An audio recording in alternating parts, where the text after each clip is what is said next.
Today's guest is 𝗏𝗏 stand-up comedian and history mastermind. She is the host of the very famous podcast, HILF, History I'd Like to Fuck.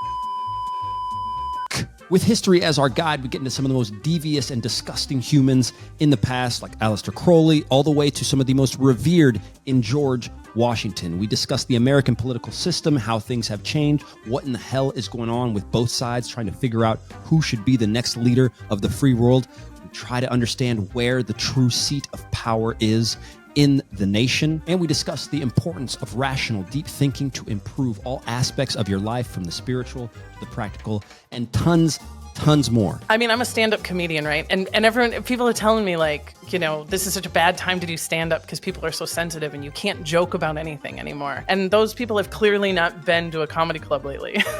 Because, or they're thinking that, like, they're getting online a good representation of what's happening in comedy clubs, and you are not. Like, whatever clips you're seeing from the Comedy Store or whatever somebody's sharing on their TikTok that, like, happened in the cellar in New York, those are happening, of course, but that is not. There's thousands of comedy clubs in this country, you know what I mean? You know, they're making fun of Biden, and they're making fun of Trump, and they're making fun of the boomers, and they're making fun of trans women, and they're making fun of Christians, and they're making fun. Everybody's getting it still. Everybody's still getting it, you know, as long as there's a funny juxtaposition and a good punchline. Leave us a like, my friends. Leave us a review on Apple Podcasts or Spotify. Check out our Rumble, because, of course, we're blowing up there.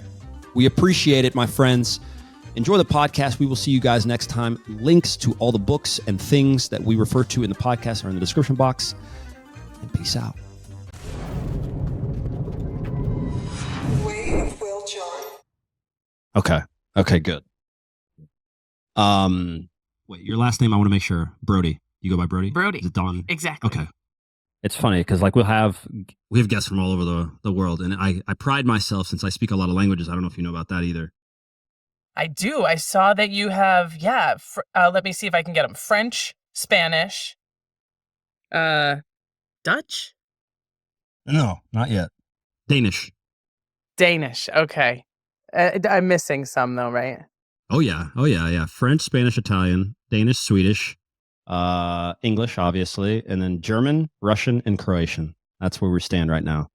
See, and I feel like you must be fluent enough that you list them, because I speak some French, and I say it with, like, my hands over my eyes, and I want to whisper it because I know the next thing that happens when you say you can speak a language, which is someone who speaks it way better just starts talking to you and you go, oh no. That's our entire channel. The entire language channel is that. Me on the street, walking around going, hey, like, what languages do you speak? And they're like, yeah, I speak Spanish. Oh, muy bien, ¿cómo estás? ¿Cómo va tu vida? And they're like, well, actually, because I learned like a couple. I know how to say like the brown cow is in the yard. So if you have that situation going on, I'm your guy. But otherwise, yeah. It's a Duolingo issue. It's funny because, like, the whole world, and I'm doing this big on our language channel. We're doing a 7-day series where you learn a language, or it's like what you should do if you're gonna, like, take your shit seriously for the next, month. People always get excited about the first, we're still about, everybody who's done with their New Year's resolutions right now, they're done. It's February 1st. You're done. You're not going to the gym anymore. You're not learning the language. You're not changing your life. It's over, dude. Yeah. A lot of treadmills opened up today. Yeah. Exactly. Right. Because the memberships, they want their money. They want their money now for that next month. The receptionists at Anytime Fitness are just up to their ass in people who are like, I can't do it, God damn it, and I don't have any money. Yeah. So anyway, the point was, I was just, 7 days language thing. And, like, we run into people who do the whole Duolingo thing. And I don't know, like, it's great. And I'm not bashing Duolingo because we've discussed things and working with them, but you're not going to get fluent off of an app. You are not, it's not going to do it.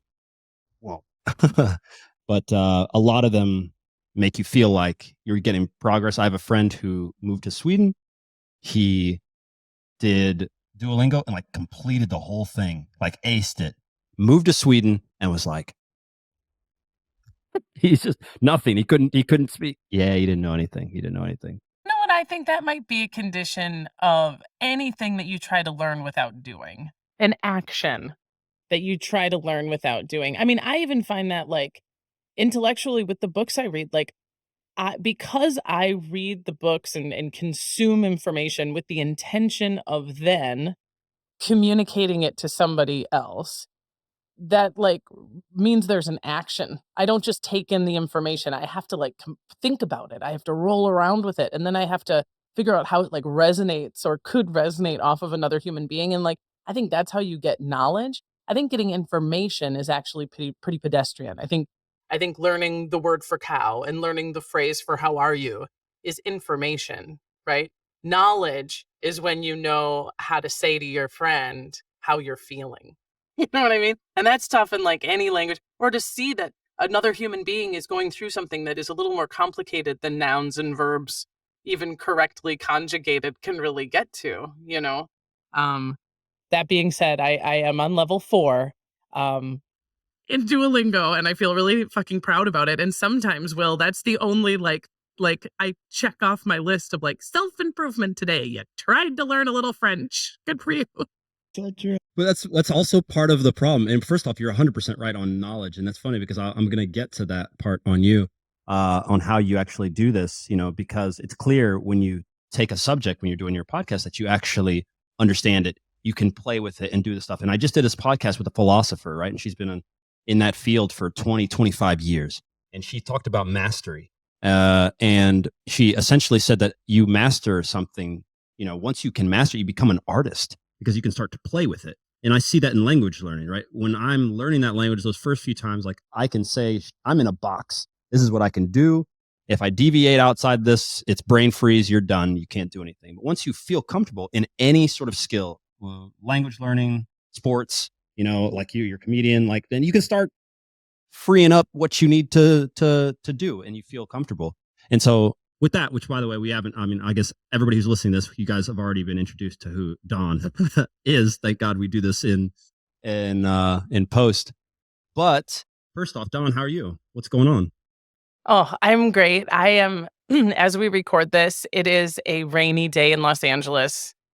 And it arguably, it could be too much of a good thing. I understand that people are nervous about this atmospheric river, and that's fair. But I'm just a Midwest girl living in a desert, just being grateful for the rain. And it smells good and it feels good. So I'm in a great mood. I'm glad to be here. I'm also a fan, Will. I should tell you, you started talking about your Dr. Like, I know you're talking about Dr. Claudia, okay, because I heard it. And, and I think it's great. I do, yeah. And I think that that it is a mutual fandom that is very organic, because you have, I think, a very resonant curiosity to myself. That it's sort of like I'm a very curious person by nature, and as long as there isn't really an end to that rabbit hole, then that means there probably isn't an end to my level of interest. Totally. Yeah. I don't know what it is that pulls me towards all of this stuff. And which is why I was having a hard time preparing for this, because as I'm listening to podcasts of yours and scrolling through, I'm like, well, what am I supposed to focus on here? Right. And so thank God, though, it's just been a couple days since you put out one on Aleister Crowley, who I've known about, and not a lot of people. I mean, people do. I'm a little bit confused as to how many people know who Aleister Crowley is, because of when you're into spiritual things or reading about the occult or reading about, you know, the past thing, he has a big influence. But I don't know if the common guy on the street is just nowadays understands who he is and what he did. Maybe you just want to give us a little teaser. We'll get into what I have. Great. Well, I'm simultaneously really grateful that you're asking me about Aleister Crowley, because he is such a fascinating historical figure, and because the episode is really front of mind. So I'm going to sound like I remember everything I do episodes on, which is not always the case. But I'm also a little mad because this prick, what a bastard. And he's one of the few historical figures that I was just, you know, I read these biographies and get really immersed in the subject. And I just had to get immersed into such an asshole this time, you know, but it happens. Aleister Crowley, some people may have little bells ringing in their head of like, this guy sounds familiar, and there could be a number of reasons why that is. He is first and foremost, really, I think, most famous for being a leading occultist and one of the first kind of OG cult leaders. He kind of came up in the late 1800s, had roles to play in World War II. He knew he tried really hard to get Hitler to be his brand of cultism. And he was also really influential in like 20th century rock culture. The Beatles have him on the cover of Sgt.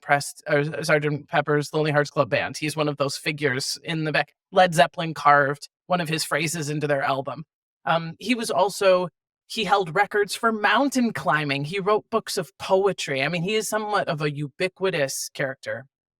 But he's also a rotten bastard, and he was a sexual sadist, and he influenced a lot of nasty bastards like Charles Manson and L. Ron Hubbard can kind of start some of their fuckery reflected.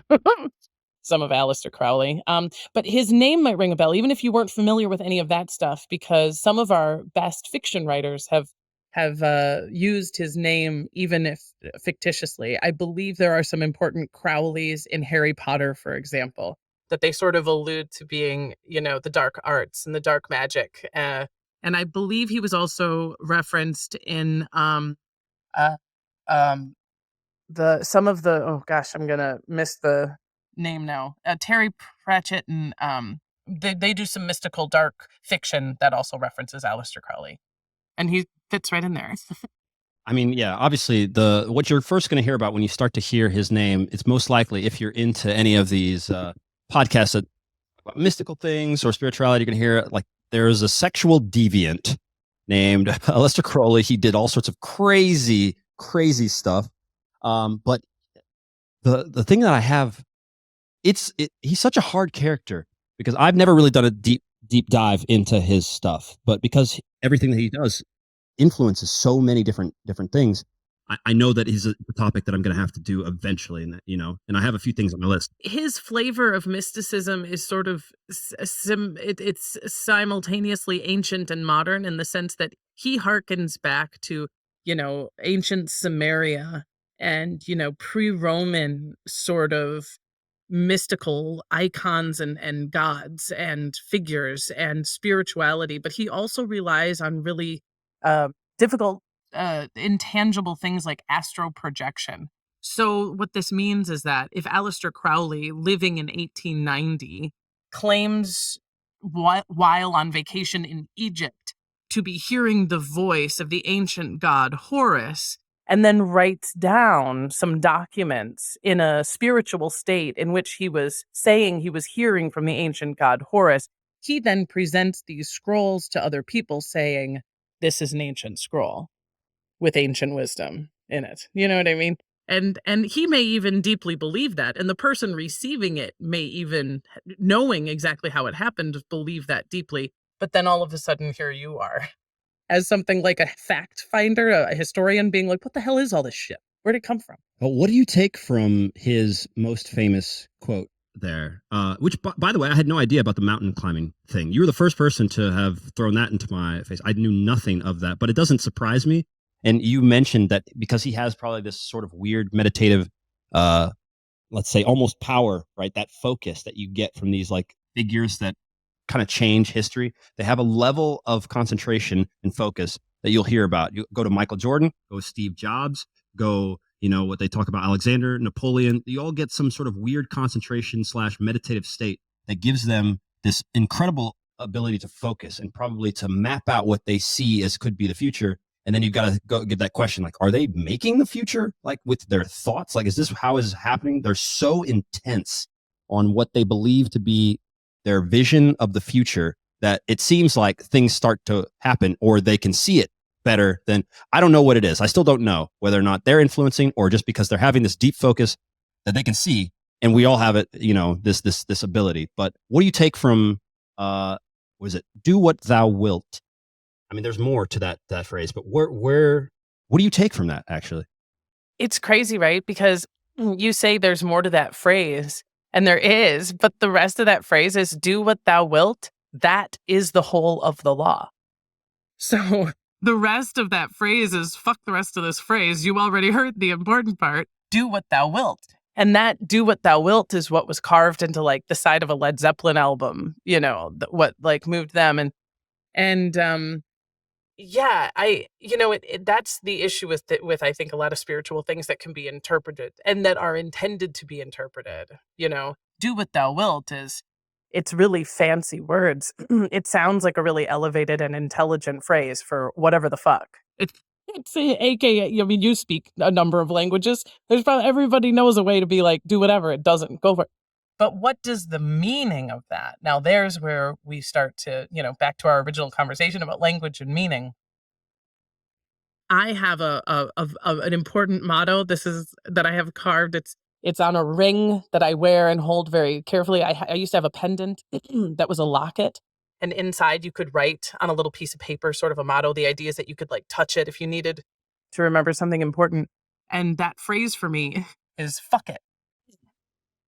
And it's sort of, it seems sort of, dyslexic in the sense that it's so sacred and it means so much to me. And it has kept me in such a spiritual place of like peace and happiness, but it's such a vulgar phrase.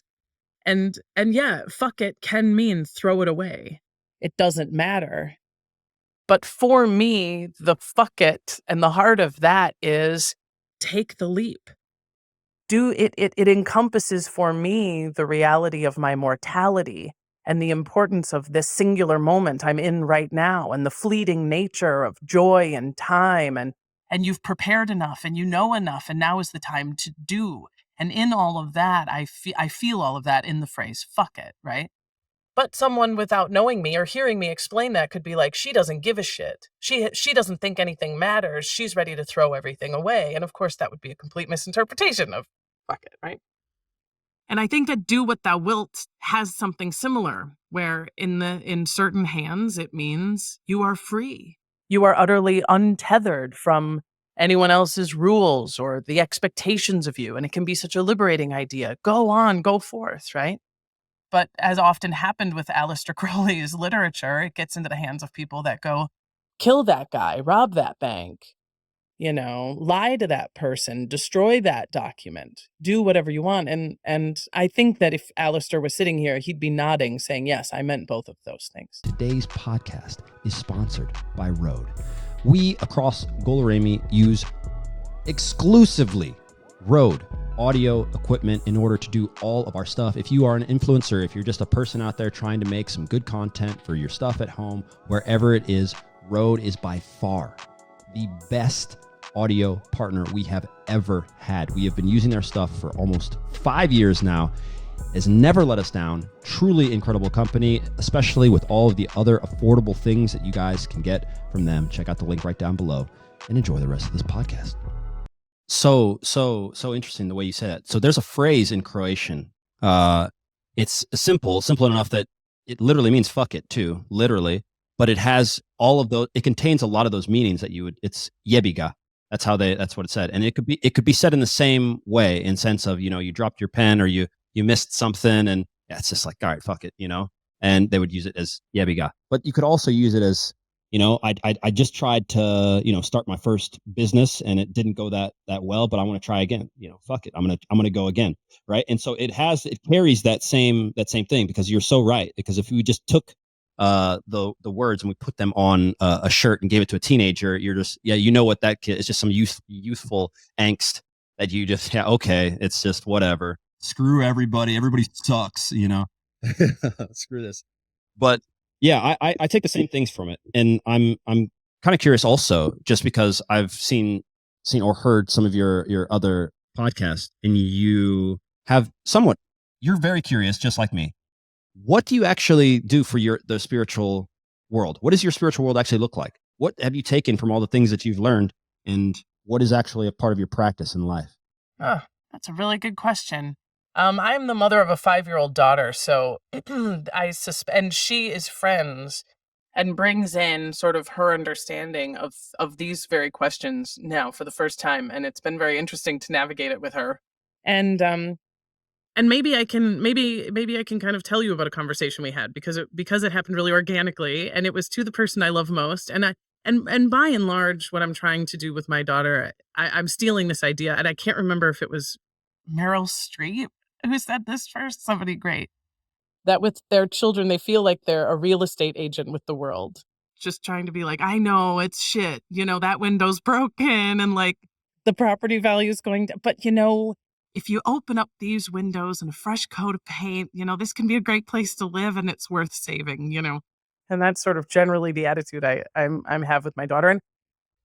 And my daughter is friends with some Christians who go to church every Sunday, and she's just trying to figure out why she can't play with them on Sunday. And it's because they go to church. I was, at one point in my life, a devout Christian. I wasn't raised by my family. I mean, they were sort of, I call it peripherally Lutheran because it was a small town, so everybody went to church, but they had no deep personal spirituality that was, communicated or exercised really in my presence.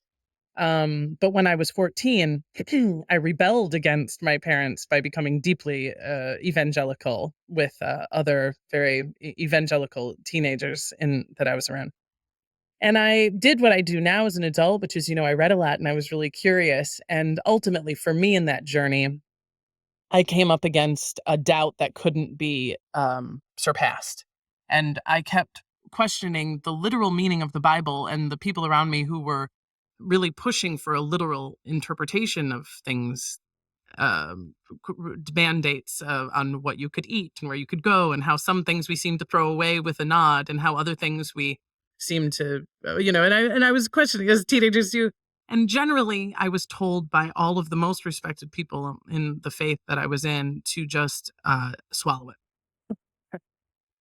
Their definition of faith was, well, we can't explain it. And that's true, to their credit, you can't explain faith. You just have to sort of look into your heart and feel it. And the bottom line is, I didn't feel it and I didn't believe it,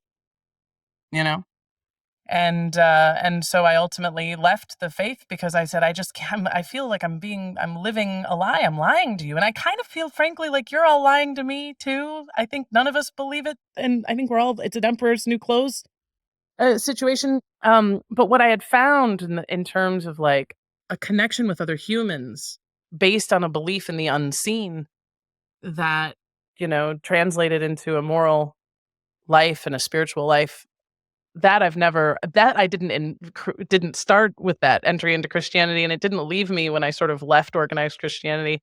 I had also come around to science.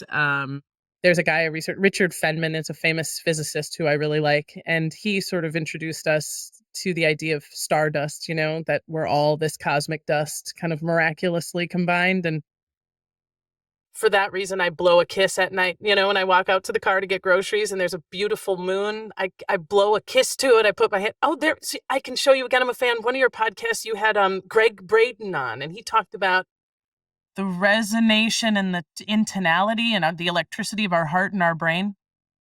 And the ohm and the power of that sort of resonance. I feel very connected to my world, to my universe, to everyone around me. And that connection feels divine. And it feels exceptional. And for that reason, I don't really disparage any other faith or spirituality to the extent that it doesn't manifest as violence or manipulation. Anyway, all of this, my daughter says, if I can't. And I said, well, they go to church. And she said, well, why? And I was like, well, because they love each other there. And that's where they go to talk to God. Who's God? Okay. And here we go. And I said, there's a lot of guesses. I said, everybody on earth has guesses, and some of their guesses are beautiful, and some of their guesses have so much detail. And I said, but make no mistake, darling, everyone's guessing. And some people all share the same guess and agree, but we're all guessing. Nobody really knows. And she said, what's your guess? And I told her kind of what I just told you. And then she came home one day with a cross necklace that she had gotten as like a trinket, and she thought I'd like it. And she said, Mom, I've got this necklace for you. And I said, oh, thank you. And then the next day she asked me where it was. And she said, will you wear it? And I took her little hand and I sat her on my lap and I smiled at her and I said, I love you. And this was such a wonderful gift for me because it's so pretty and it's a nice necklace, but this is a symbol for Christians. I said, this is one of their most sacred symbols, and I'm not a Christian. So it would be a little inappropriate for me to wear their symbol. I said, but we know and love many Christian people. I said to our friends across the street, they would be so grateful, and they would probably love to wear this. And she just looked at me and said, okay, great. And she said, is it my symbol? And I said, I don't know, darling. I said, at the moment, you figure, I said, if you like that necklace and you want to wear it, I said, you're welcome to, but, and so that's where I'm at now. Will I get a door slammed in my face and her call me a godless cunt someday? Probably. Will she fucking get into Aleister Crowley nonsense and just drive? Fucking probably, but here we are, doing my best. Huh. I mean, it's fascinating actually the way, and it's always really, really, really fascinating to see kids in the way that they dissect the world, and to see how adults are so fixated that they've got it. You all of your answers leave doors open for her to fill with curiosity and knowledge, and so she can figure out how and what do I believe. All right, you didn't package answers for her, which then I think she really would have been pissed. Or most people generally do get to that point, and then that rebellion causes way bigger issues than leaving them with saying, we're gonna figure this out, or you're gonna figure it out. You'll figure out your own way. But if we package it for you, and then you've got to go, that doesn't seem. You rebel, right? And you did in your own way, earlier than most. I mean, girls are smarter than guys in certain sense, especially younger, like at a younger age. Let's say mature. Yeah, let's say more mature. I always talk about this because I coach when I have the time to go home to the US, I'll coach high school camps at my former high school, and they'll have rotating stations, right? You'll have kids from the ages of 5 up to 18 almost. And you get a group of 10-year-old boys, and one of them is already hanging off of a tree. The other one is down at the park. Like the other one, a couple of them are eating dirt and sand, right? It's very clear. And they're not bad kids at all. You have a few kids that behave. You will always have. But like for sure, you will have a few that are just off the walls. When you get the girls, by and large, they are so respectful and so cute. Like they'll come up to the coach, Will, what are we doing? I'm like, you're interested. Are you talking to me? Like you want to do it? So it's really funny. But just in general, I find it interesting that adults are very fixated in their things. I mean, you see it probably more than I do now with the election coming up this year and the polarization of the country, where it seems like maybe you want to just touch on that for me, just as I don't get to talk to people about this. What's going on? Can you just give me your idea on what's up? Oh boy. Well, I am so much more comfortable in the past than I am in the present, but I definitely digest a significant amount of current events because it's, history happening now.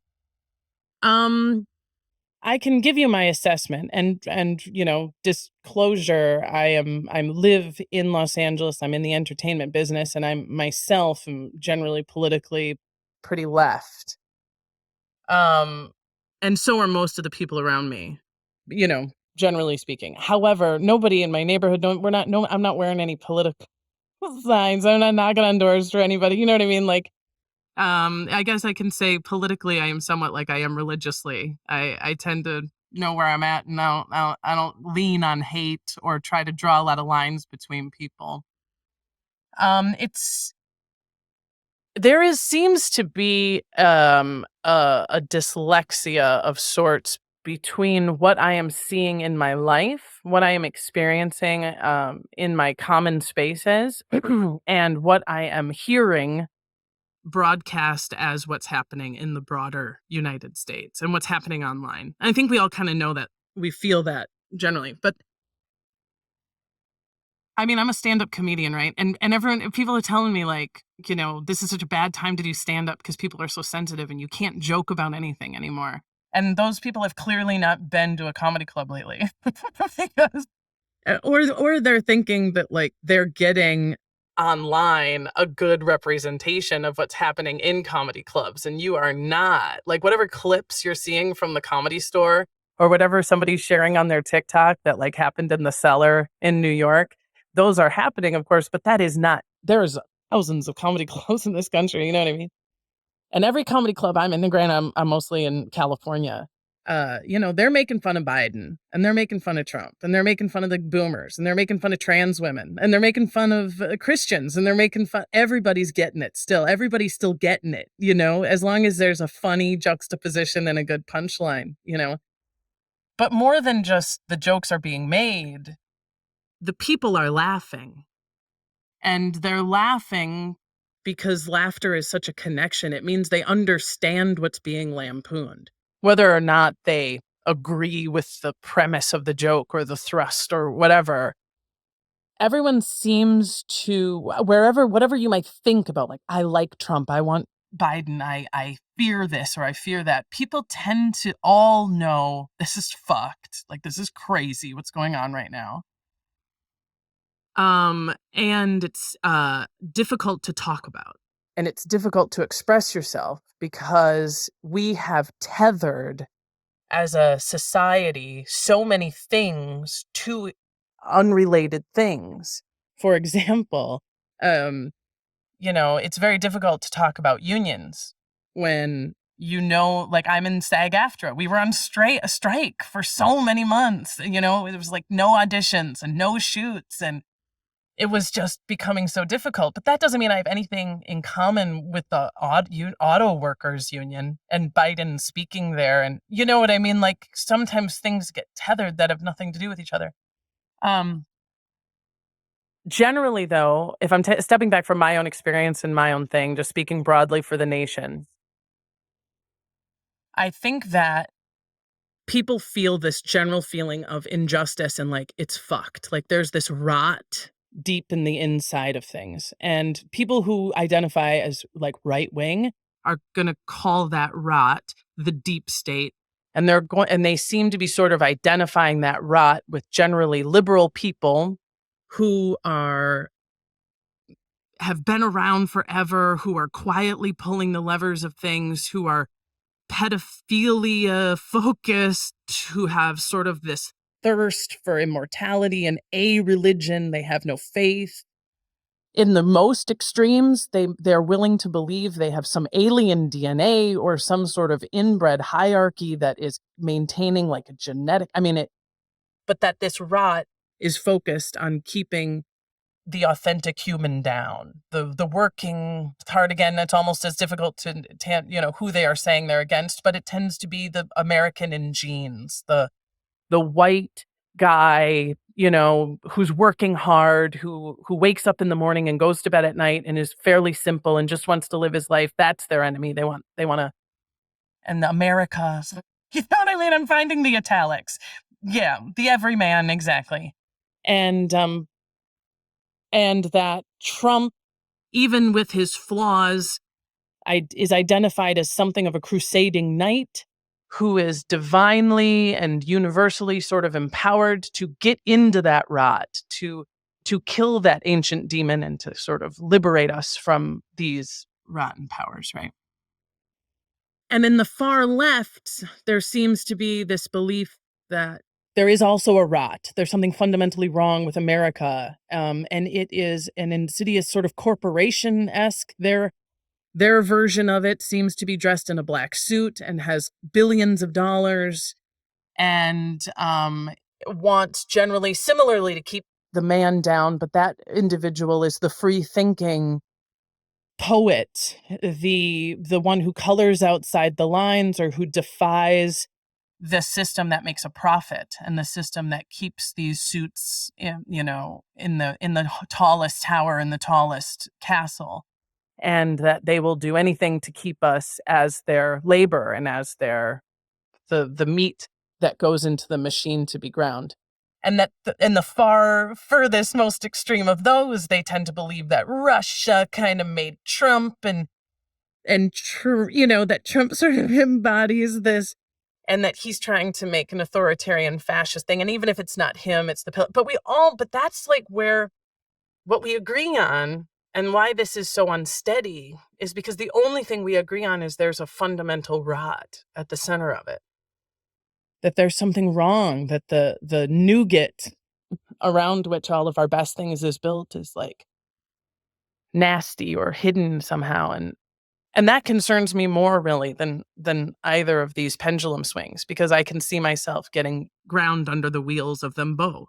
I can see my daughters being shredded emotionally and her future being taken by both. So, but living in the middle, I'm not a Christian anymore, but the Bible has truth in it. And, being lukewarm does get you spit out. I think that's fair especially when times are extraordinary, and our times seem to be.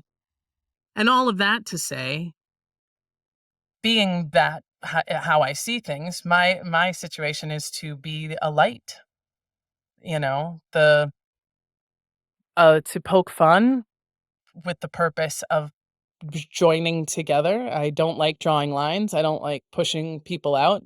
I'm also fierce and I have a foul mouth, and fuck it is my motto. So there is a push that will come to a shove. But at the moment, I'm just sort of trying to glow a little and remind people that there may be a rot, and from rot grows beautiful seeds. Let's water a seed if that's what the rot brings us all together for. I don't know. Pretty Pollyanna-ish, but here we are. No, but it's so funny because it definitely, the weirdest thing about it is, you're right. The only thing we can seem to agree on is that something's wrong. And it's funny because both sides are waking up to something being wrong. Both sides kind of figuring out that, okay, well, if it's, we can't both necessarily be right, or are we both right that both what we're saying, or there's some truth probably obviously sprinkled in for what both sides are saying and complaining about. But it makes me wonder, which is always an issue. And once again, we talked about this in that podcast you may have seen with Claudia, but because, let's say, if we are looking at two enemies, one being the people and one being those in control of the state, the resources of the state, let's just say it like that, because it's always hard to say who are they. When we say the elite, we don't know who we're talking about, but we know very well that you and I can't declare war on any country. No one's listening to us if we do that, but someone can get together and decide on that, and we're not them. So there's a separation for the resources that America controls. And what I find interesting is that if the two sides, meaning the people who aren't the elite, can,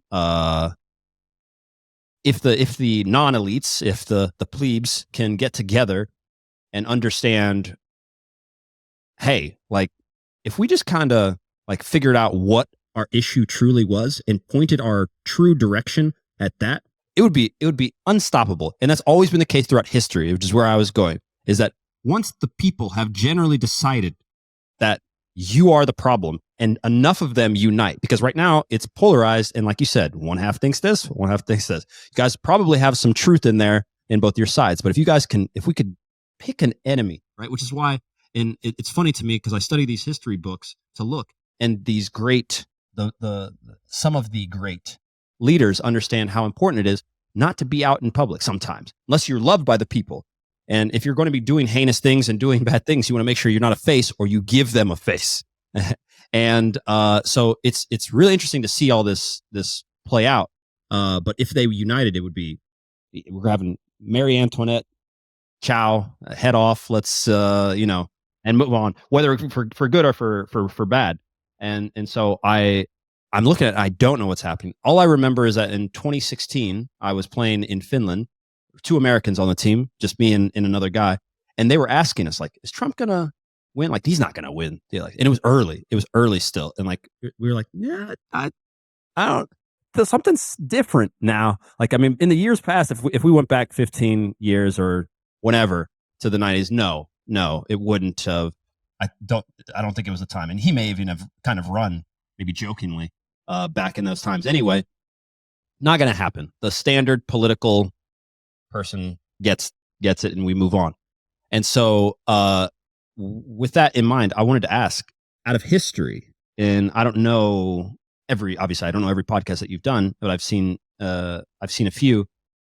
What leaders do you kind of float towards? Do you have a historical figure and leader that is like, you're like, wow, that was fascinating story? I mean, I haven't seen you. I haven't marked, but I haven't seen Mark Antony and Cleopatra. I'm going to go through that one. But anyway, do you have anybody that comes to mind?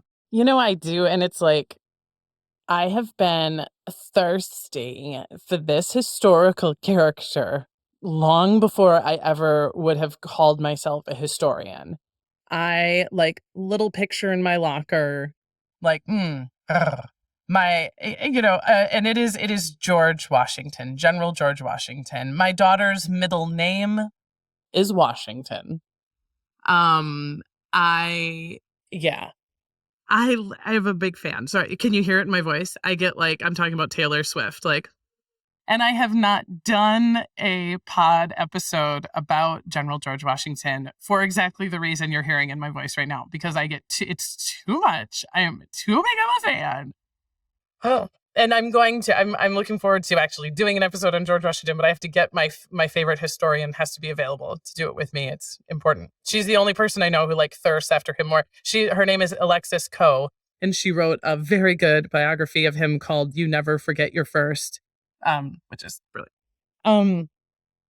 George Washington, for me, epitomizes a good leader, if not a great man, because he's flawed, like so many, especially our founding fathers. As slave owners and as perpetuators of human enslavement, it's just this impossible lurch and heartbreak. And I can actually get back to that in a moment. But as a leader in a time, the reason I respect him so much is because he did the thing that is so rare, which is to decline ultimate power and to share the throne before or since. And it is the most remarkable thing about George Washington. If he had been a drunk, which he wasn't.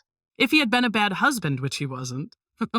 If he had been a bad general, which he was not. He was really good at that too. Even if he was bad at all of those things, I would still have said he was the best leader, if only because he demonstrated the seemingly impossible dynamic of a strong, powerful individual, which is to see when it is time to give away that power, to share that power, and then to do it. When the Revolutionary War ended, and we knew right away, because you had mentioned how important it is that we get a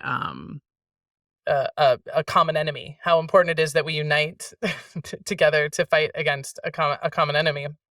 And it's true.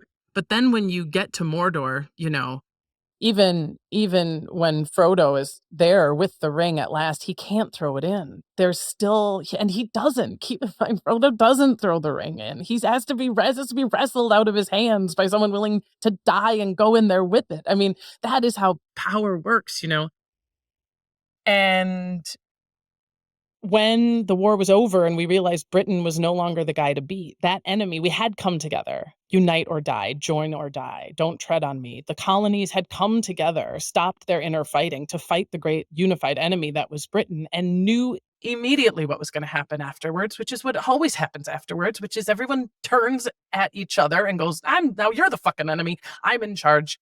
And thus begins the cycle again. And it was absolutely going to happen in America again. Our independence actually wasn't that unique. Scotland had declared independence from England too. And they were just here under the English flag fucking shooting at us because they gave that independence back.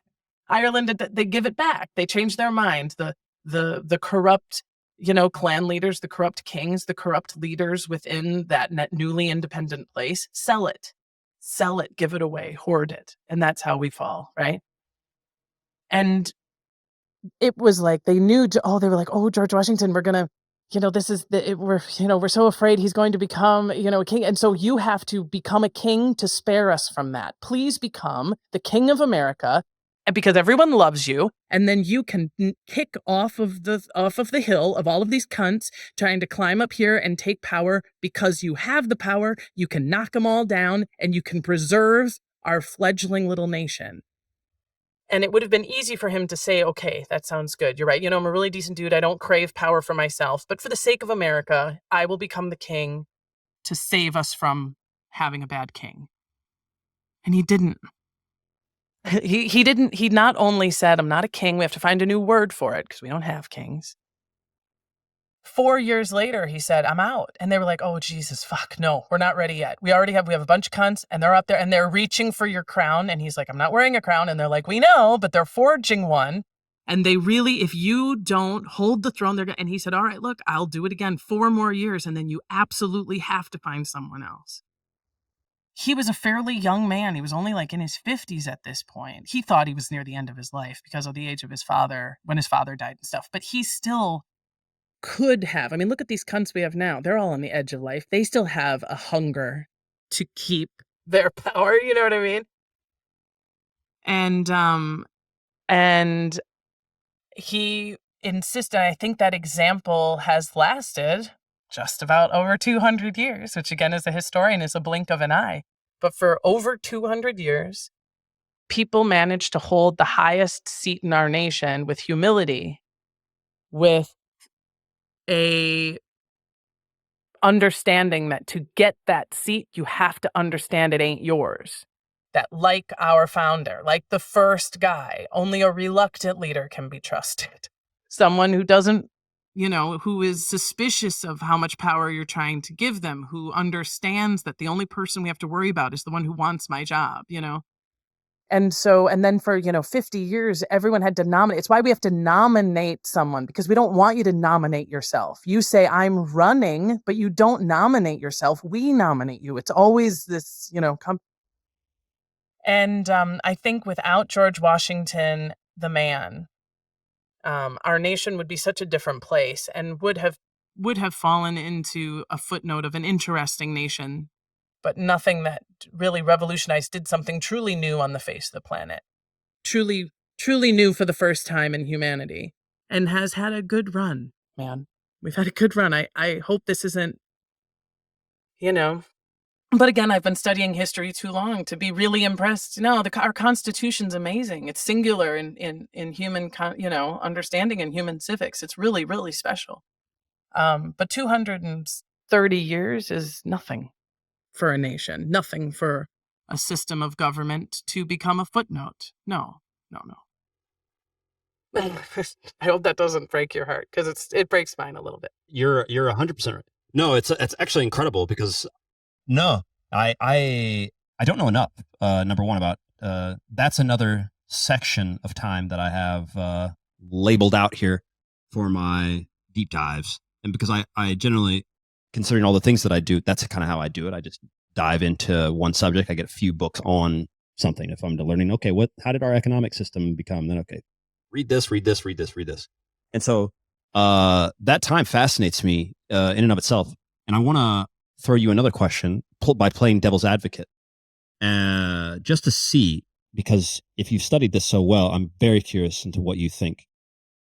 Now, everything that you have said about his reluctance to power is spot on, and I agree with you. I think it's impossible that the nation survives and is this strong and resilient without that, because if he becomes king, we get tied into him, and then we just chop him down, and then the next guy comes, and then you're so right. That's exactly what would have happened. So it was very important, especially at the formative stages of the nation. And then you touch on the fact that people don't like to relinquish power. So my devil's advocate question is, with people who have a belief in the deep state and who understand that they will, if I run, I will be gone in 4 years. What do you feel about the people who feel that other figures within whatever organization or family or wherever are pulling some strings for the U.S.? And what does that mean then for that figure who is a president now for 4 years or 8 years or however? What does that really mean? Is the seat of power truly with the president? I mean, does he have some power? Clearly, obviously. Does he have all the power, in the same amount of power that George Washington had? That's my devil's advocate question. What do you think? If I understand your question right, it's generally, so if the president doesn't have a lot of power and there is some sort of longer, as you said, than every 4 years, what is that power? Was that the question? And how do we sort of navigate that, the hidden? What is part? that? Yeah. What's the real? Exactly. Exactly. Who? Yeah. Yes. You know, that is an excellent question. I think the foundation of that question hinges on the belief in an organized power, some sort of conscious, centralized, however mysterious power. And I can't say that I necessarily believe that that exists. I think that there's a lot of, it's sort of like the comparison might be black holes, in the sense that like the only reason we know black holes exist is because there's something that's not there. And it's like we can see that there's gravity, which means that everything that's moving around it tells us there's gotta be something fucking there, But then every time we try to get to there, it's just nothing. And then we can't even comprehend how nothing that nothingness is, that it's so nothing, it is something. I mean, when you think about it in terms of science and physics, I think that is that power you're talking about civically. Meaning, like God, I have a difficult time imagining the center of that power being a personified individual like me or like a human in really any recognizable way. I don't picture God as an old man with a beard sitting on a cloud, judging. Yes, that's good. No, that's bad. In the same way that I don't imagine the deep state or the hidden power behind our civic life as a boardroom or even a single, billionaire being like, God damn it, I said no gay marriage,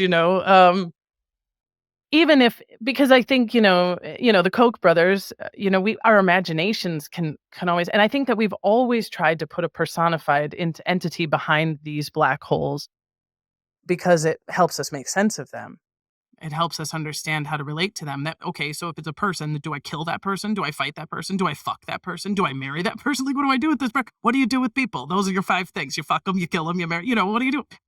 But when it's not a person, you just become sort of on your heels like, well, how do I handle it? And I think that that's almost like, then it starts to get into the realm of something even less serious maybe, but maybe easier for us to comprehend, which is like branding or the stock market or fame, where you go, what is the stock? What is the stock market? The stock market's a feeling, man. I mean, the numbers are very tangible, but what the stock market's doing and what's behind it is optimism, what we think things might cost in the future, how we feel, and who are we and who are they? And even the people who are deciding are trying to guess what the people are going to do with soybeans, or trying to predict how, they're also trying to sort of astral predict, and it's invisible, but it has this really tangible effect every day on like what can be done. Can we buy a car? Can we not buy a car? Can I go to college or not go to college? Hinges on that, how somebody feels about soybeans and then how that impacts my school. But so, and we've tried to call it Satan and we've tried to call it all of these things. But I think that it maybe is just our collective subconscious. I'm looking at it now, man. I live in a city with really serious homelessness. My unhoused brothers and sisters are everywhere. And it is a painfully heartbreaking thing, especially on these beautiful rainy days. I told you how much I love rainy days. But on my drive home, I'm watching my fellow humans in my city struggle under tarps, and their few possessions are wet and they're hungry. And it's so overwhelming, the homelessness in my town, that you feel so helpless. And by the time individuals are actually living on the street, those human beings that I see on the street, they are often too dangerous for me to truly help and approach. For me to just do a one-on-one human thing, I do, I always have a bag full of care packages. I try to be able to give water, a sandwich, and $5, and I just have them in these bags. And for the folks that are right outside the window, I try to give you a bottle of water, a dry pair of socks, a sandwich, and $5. And I'm just sort of like this one-woman parade, sort of. And even that is scary, man. Like, I can't get out of my car and walk over to someone and hand that to them. It's too scary. These individuals are often at such a crisis position mentally and psychologically. And it becomes, without too much difficulty, that becomes like what you just described with the deep state. What is homelessness? I can see a homeless person. I can look at the numbers. But when I think about what is homelessness in my town, I just see this thing, this big thing that I can't do anything about, that is right in the middle of my face, that no one seems to know what it is or how it starts or how to end it. The individuals involved come and go, but the issue itself is just there, man. What the fuck? And maybe, and you're right, and if everyone in this fucking city stood up and went outside and looked around and then helped somebody they found, or look, and somebody said, how much money do we need? And we've got that money together. The innocence in me says it would fix it. But the realist in me knows that thing is still there, man. There's something up. It's just there. Something, right? I don't know. And so that being said, I think it's still individuals using their human hearts to make decisions every day. And there is a collectiveness to that. And I do believe what Dr. King said, that it arcs towards justice. It's fascinating the way and where you take it, because once again, we have such a strange perception and strange viewpoint from our vantage point, which is very poor, being on the outside of this, even being on the outside of politics in general. Someone who's been a politician, somebody who's been president, we could get this answer. That's actually kind of the weird thing.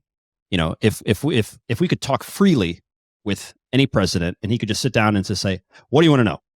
And he had to tell the truth. We could get pretty far down, our real perceptions of who's telling you, is someone telling you? Is someone making you make this bill? Did you have to do this because they got you into office? Or, what's this? And what is the military industrial complex, right? Who are these guys? What's going on? How come they get so much money? Like, did you want to give them that money? Do you feel like that's better? Do we not know something? Right? That's another. There's so many different things. And that's why I draw such an interesting comparison, because what would George Washington do now?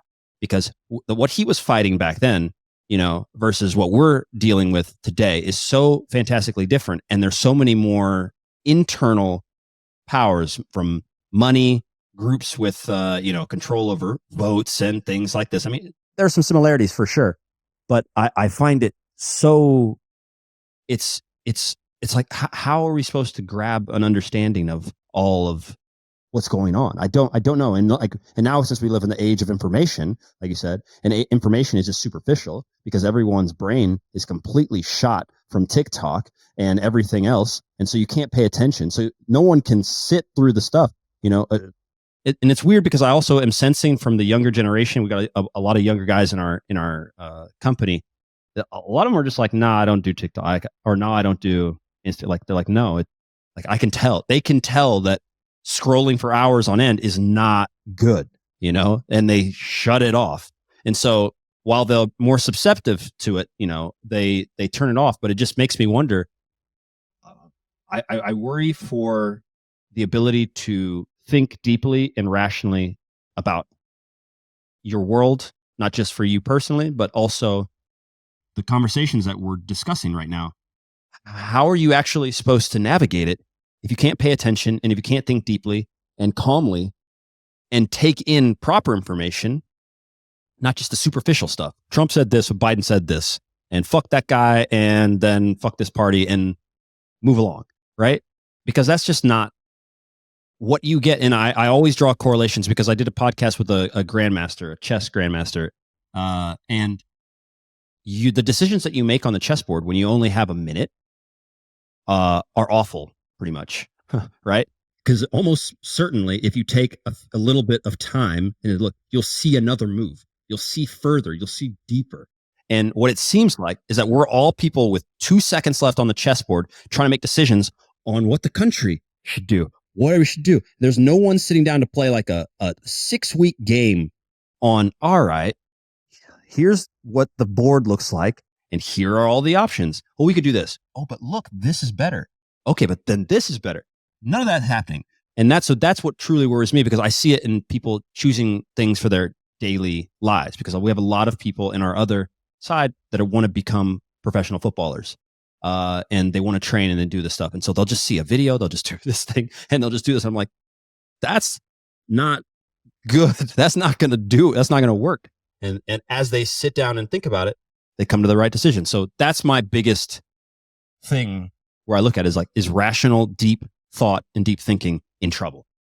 That's my thing. Oh my God. I think that's possible. I can kind of see that too, where when a thought, it's not even that a thought is deep. I think even an unpleasant thought, the idea of just not sitting with a thought or a feeling that doesn't bring you some sort of like endorphin stimulation, that the ability to just be like, I'm bored, look at my phone, instead of like sitting, feeling something, you know what I mean? I agree. I think sometimes I think about it as like a lens, the macro and the micro. When I sort of look way back, as I often do for the timeline of history, to be like, okay, and then we went from the Renaissance to the Age of Discovery. You know what I mean? And that's easy for me to make that leap because I'm going way back and I'm looking at, Columbus to George Washington. But then to go sometimes zoom way in and look at a little Dutch village during the height of World War II and how 2 young women seduced and murdered high-ranking Nazis in the woods around their town. And then to go way back, you know what I mean? Sometimes I feel like we have to do that with ourselves, in the sense that you have to look the way in and be like, today is a rainy day. I have a to-do list. I need to work out for an hour. I need to find my body again. I need to sweat and get uncomfortable and breathe and do yoga. And then I'm going to read. And then that is my micro. That is what I'm going to eat good food. And I'm going to try to take feel good today. Right.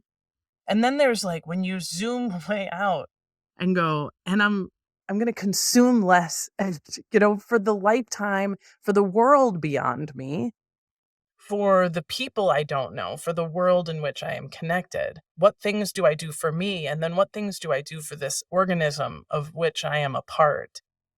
And I think that sometimes it's that dance that I think people have a difficult time, or they feel like, because maybe they don't see, I have no value to this microcosm. Whether coming from an internally or externally, they believe, real or perceived, they are valueless, that they contribute nothing. That their job is to consume. So I scroll on TikTok and my reward is I get little dopamine bursts when I see something that makes me happy or horny or sad or excited. And I'm just here to consume and seek out something that just maybe makes me feel good for a moment. And if I was really great, if I really achieved greatness, maybe I could put something on TikTok that would give someone a dopamine burst. But that's the limit of my understanding. That's the sphere in which I've decided to live, and who gives and who gets a little dopamine burst from this device I hold in my hand. And, I don't know what we do about that, Will. Because I'm as guilty. I'd be lying to you, man. I'd be lying to you if I said that I didn't get it, that I haven't spent my hours with just scrolling and feeling, riding that wave of, oh no, that's terrible. Oh, that's so funny. That made me laugh. And just being like, maybe this is what life is. Maybe that's enough. But yeah, you're so right. And what's, I think, the biggest problem that I have of it, a few years ago, back when people cared about Facebook, so many years ago, or it's not called Facebook anymore, right? It's Meta, Will. So, but I know, yeah, right. But you could change your feed. You could change the things that were on your feed. You could say, like, I really like this and I really like this. So what I did, noticing that scrolling was not a huge issue. It's never been a massive issue in my world, but enough that I was like, I do not want to scroll. So I changed everything. And this was now going back, I can see my fault. I changed it all to football stuff, soccer stuff, sorry. And was like, perfect. It'll be Ronaldinho clips and all this other stuff. And then I'll just check out something good and I'll be learning and it'll be all perfect. And I changed it to that, like science stuff and other interesting articles. And it was perfect, right? So now I open up my feed. I don't see anything from people that I follow. I would see soccer. And that was awful for me because soccer games are long And sometimes they'll put 90-minute game. And of course I have to watch. Don, I can't not watch. I've already watched 5 minutes. I have to watch the rest of the game. I know how it goes. I know how great it is. So there goes that 90 minutes of my life. That was awful. So not good. It's not good. I don't know what to do either, other than avoid it. And which is a lot of what I do is not do it. Just don't go on. I don't have them. I delete them. And This is so dumb. I try to talk out loud. I did something similar without so much intention. I'm on Facebook very little, but Instagram, and I'm not on TikTok at all. But I'm on Instagram and X. Blah. And I didn't do it. I mean, I didn't go through and like change all my filters, but I have deliberately liked only. I mean, if you looked at my feed, I would love to have this test. Just give my phone to someone. You would see that my feed is almost exclusively people saving animals from forest fires, soldiers coming home, people giving each other gifts, teachers being surprised by their students with some sort of extraordinary act of generosity, a guy who plants trees, like reforestation. Because if this algorithm really is watching us as closely as they say they are, I'm like, if I get a sense, if I start to feel the chemical rush in my heart of fear or rage, I scroll past it like it's an ugly pair of pants. Because I think that seems to be what Instagram knows, that I'm like, nope. And I just don't, right? And now I have a very joyful, like, happy feed. Like, when I'm scrolling, it's almost all feel good. And I talk out loud to it because I'm a home alone a lot. I don't work in an office like people I'm talking to. And I'll say when I'm done, like, I get a sense like I'm doing this too long. This is interrupting my to-do list. And I'll say, thanks, internet, and turn it off because I feel good. like, oh, that little girl got the puppy she always wanted. That boy came home from school. I go, thanks, internet. I'm crying because a soldier popped out of a Christmas box, And I'm like, okay, feel good. Ready to go. One of the most important things you can do if you're trying to earn more money is learn new skills. Stacking skills is one of the greatest things you can do in order to bring value to yourself and the people around you, especially one like learning a new language. I bet most of you guys had no idea that I could speak 9 languages and that we have a YouTube channel with almost 100,000 subscribers where I do exclusively just that. And we break down the method for exactly what an idiot guy like me has done in order to do this. It's not complex, it's not complicated, and most of you guys have probably used the traditional method, and the traditional method sucks. That's why you can't speak any Spanish after 4 years of going to high school and taking Spanish week in, week out. If you want to learn to speak a language the fastest, easiest, and most natural way, click the link right down below. 𝗪𝗟𝗡 Languages. We've got the method for you. Check it out. So, the only thing I'll add to this, since I know we're just about done here. Oh, by the way, you mentioned the Nazi killers, and like I said, I was listening to it, and I'm going to finish. It sounds crazy. I didn't know that story either. It sounds good. Really, really good. So 2 things. One being, oh God, where was I going to go with this? We were talking about the Nazi killers, and now I've already lost my thing. All right, so I'll go to the other one. One thing that I don't know that you have is, have you done anything historically on the list? At least I haven't seen it on the oligarchs. No, I haven't yet. No, I was going to do Tsar Nicholas and and all that, but no, I haven't. I should. I will. Okay, so the one book that you might want to check out that I read fairly recently it's called Once Upon a Time in Russia. And the reason I say it is because it's such a quick read. Because I know you were I think was it Aleister Crowley that you had it's a big book, right? Yeah. Okay. This book is small, but one of the main characters in it is a guy named Berezovsky, and he's killed under some crazy circumstances. It's just a crazy story. It's a crazy story. It involves, oil money, billionaires, the government leaders, the Soviet Union crushing. So it kind of weaves together all of the historical things. And so I thought of you just that it might be something you might want to check out, because then you can pull from other sources as well, obviously to weave in something. It's a crazy story. So I won't ruin it, but you might enjoy it. Yes. Okay, well, we're almost done. The two people who are fascinated with history could probably talk for hours and hours. And when I get to the point where we're trying to push to very soon of having in-house guests, we will do that. We will do that for 3-4 hours and just talk for hours about everything. What or where should we have people? Where should we send people? Oh, well, I am so grateful. This has been so much fun. And I indeed, if you gave me a whiskey, and if you were here, you gave me a joint, forget it. I put a cot up here in my living room and be like, we're going to be here for the long haul. Well, we're going to be talking about this over breakfast, sweetheart. People can, you can find me, Dawn Brodey, Brodey. And the podcast HILF, HILF, is on all listening platforms, YouTube, anywhere where you listen to podcasts, you should be able to find it. And if you can't find it, let me know. And I will get it out there. Social media, you're going to see me the most and have the most interaction with the history content on Instagram. And that is at HILF Podcast. I release a new episode every 2 weeks. The current one out, as you said, is about Aleister Crowley. And the next one, it begins a 2-parter about the mutiny on the Bounty. And that is a really fun, fascinating story. Crazy. Okay, well, awesome. Obviously, we will link to all of this. We'll talk about it. And we've already talked about it in the intro, 100%. So we'll send people your way. We'll link directly to the episodes that we kind of discussed in the show notes, or if you're watching this on YouTube. But Don, this was awesome. We definitely got to do it again. Please. Pick some other crazy subjects. And we you can get have into to. Will you have to be on time. my podcast? You assign me a subject. I'll knock your socks off and your adorable cleats. For sure. Poops. For sure. For sure. Anytime. Great. Anytime. We'll pick something. Great. We'll pick something and I'll do it. I'd love to be on your podcast. All right, guys. We will see you later. Peace out.